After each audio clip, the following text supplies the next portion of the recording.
I think so many of us look at God as a rule maker.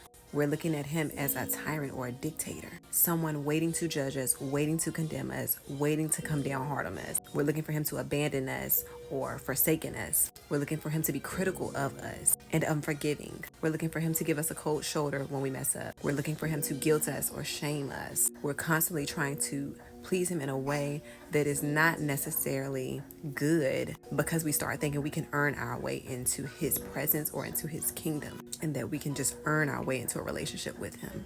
We mess up and then we start thinking that he's just going to neglect us, walk out on us, and turn his back, or that we've gone so far against him and far from him that we can't possibly turn back now. Like now we have to stand on what we did, as if he's not a loving father. And a lot of that comes from the relationships we have down here, especially when it comes to parents. If you've been raised in a way where you've been over criticized or abandoned, mistreated, abused, guilted, or shamed, or you've been in toxic environments, you could really have a negative outlook on God because of these things, and a negative view on what a relationship with him looks like for real, or what you pursuing him or walking with him really truly looks like.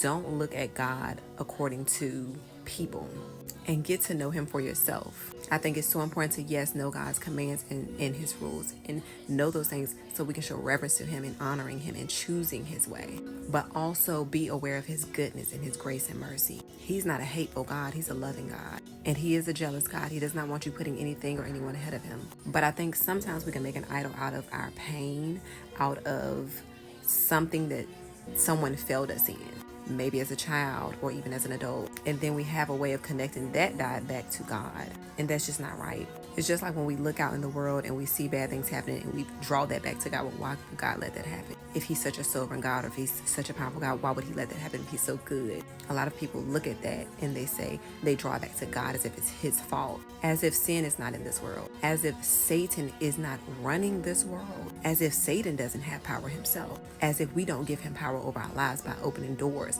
that God tells us in his word not to open.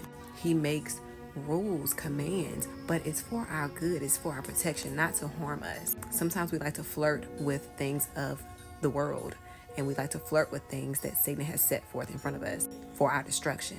God has a rule there, has a command there for us to guard us and to help us guard each other.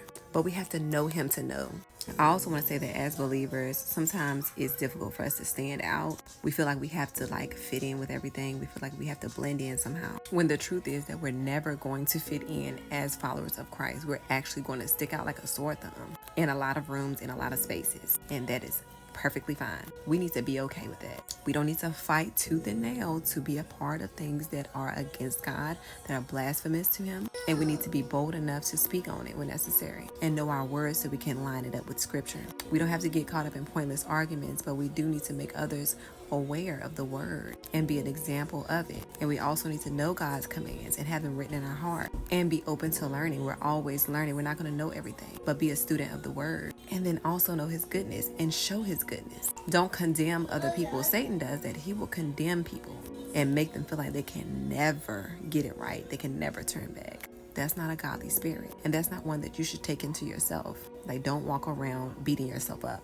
Give yourself grace and space to learn. But I just want to encourage you to learn God's goodness, learn his nature, his character. As I've become more aware of his character, it has helped me to become more peaceful with my growth and with the sanctification process, because we all move different. Our journey looks different. Our mindset is different. So things peel off of us over time, and that's okay.